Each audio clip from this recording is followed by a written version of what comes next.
So welcome back nga pala sa channel ko, Jazz Ray Official. Ito mga bago lang to na katondo, gusto ko lang ipakita sa inyo ang bago namin na napupusuan. Ito nga ang Sony. Well, marami nga nagsasabi na ang Sony nga daw one of the best na electronic items nga, 'di ba mga katundo? Nakapag-isip-isip nga namin na kumuha ng 72 inches na TV kasi nga medyo naliliitan na nga yung wife ko dito sa aming TV dahil medyo maliit na nga to at medyo luma na, kaya napag-decide na rin namin na kumuha ng panibagong TV. Well, medyo gusto rin naman namin na makabili ng mga ganung kalaking TV dahil di ba? Sa Pinas medyo mahal nga doon, dito medyo mura. Kumakalat na nga sa Pilipinas na ang mga TV doon talagang naglalakyan na at medyo nagmumura na rin pagdating sa mga presyo. Pero i-compare natin dito mga katondo, murang-mura nga dito ang TV. Alam niyo naman ang electronics dito sa ibang bansa talagang mura. Compare natin sa Pilipinas dahil napakalaki ng tax doon. Well, although okay lang naman kasi nga magagamit naman to ng ilang taon at talagang mapagsasawaan namin. Ito, hindi na nga kami nagpatumpik-tumpik pa mga katondo. Kumuha na nga kami ng isang Sony Bravia na ang size nga 775. Ito nga yung pangalawa sa pinakamalaki na TV. Napagkatuwaan nga namin na talagang sige, kumuha na kami at least kasi luma na tong old TV namin, gusto na rin namin ipadala sa Pilipinas. So eto, kumuha na rin kami. Nakakatuwa lang kasi napakalaki niya talaga. Etong asawa ko kasyang-kasya ipasok dyan kung pwede lang ipasok. Joke lang yan, katundo. Well, kayo, ano nga ba ang masasabi nyo dito na may experience na nakakuha ng 72-75 inches TV? Okay ba siya o nakakaaliw talaga na parang nasa sine na habang nanonood tayo? Dahil alam naman natin napakalaki talaga nito at nakakatuwa.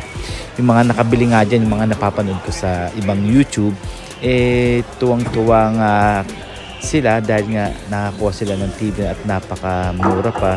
Well, hindi ko naman sinabi na ginaya namin yun, pero talagang nakakatuwa naman talaga.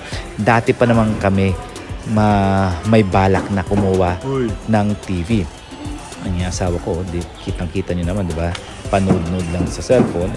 Ako medyo, pinag-aaralan ko paano gamitin tong TV na to.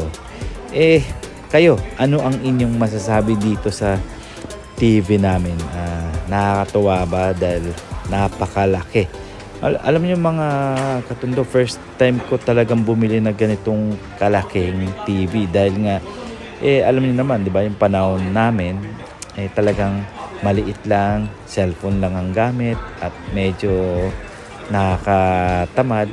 At least ito ma-experience man lang na ganito kalaki ang TV namin. Since nung binili namin to talagang araw-araw talagang nanonood ako. Ay nako, grabe ang experience ko. Nanonood ako na parang nasa sine ako at nakakatuwa. Alam niyo yun? Well, para sa akin lang yung mga katundo kasi nga, di ba? Lahat naman tayo gustong bumili ng malaking TV. Kaya, yun. Kayo, ano ang inyong masasabi dito? At syempre, ifa-fast forward na nga natin para medyo bumilis na ang usapan at makauwi na kami.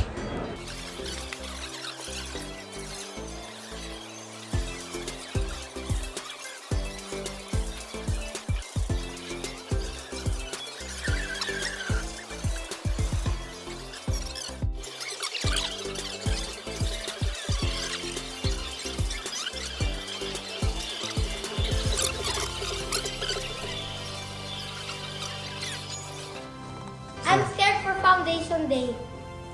For tomorrow? Why? I don't know. I know it's not what I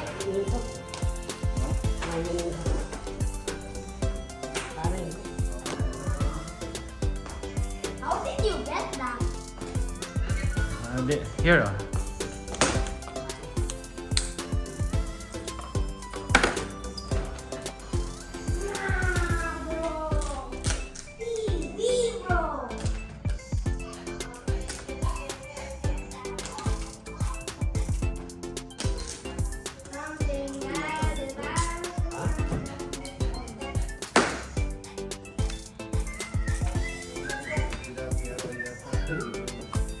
What's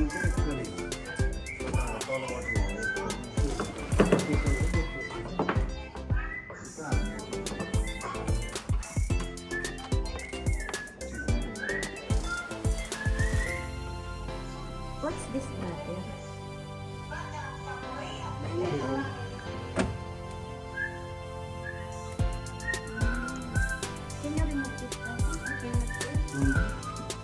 Hindi.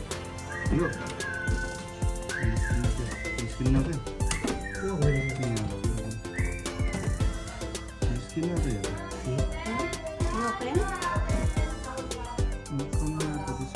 At coming, no? What's that? Digital audio out. Yeah, remove that. Dahan-dahan lang yun, ba? Masira.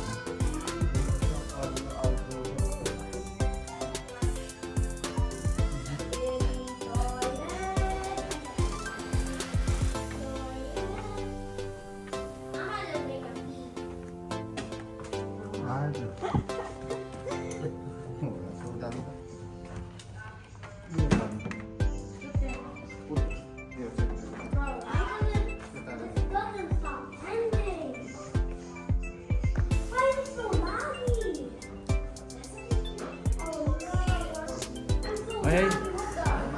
Just keep it here. Like this thing. Oops.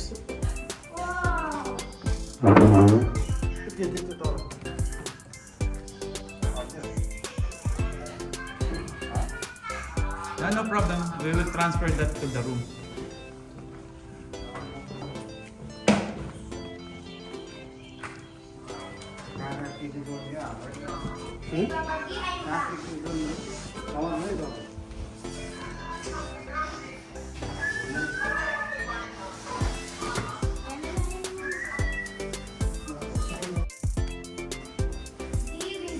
Dahil sobrang kalat na, meron na kaming 75 inches na TV.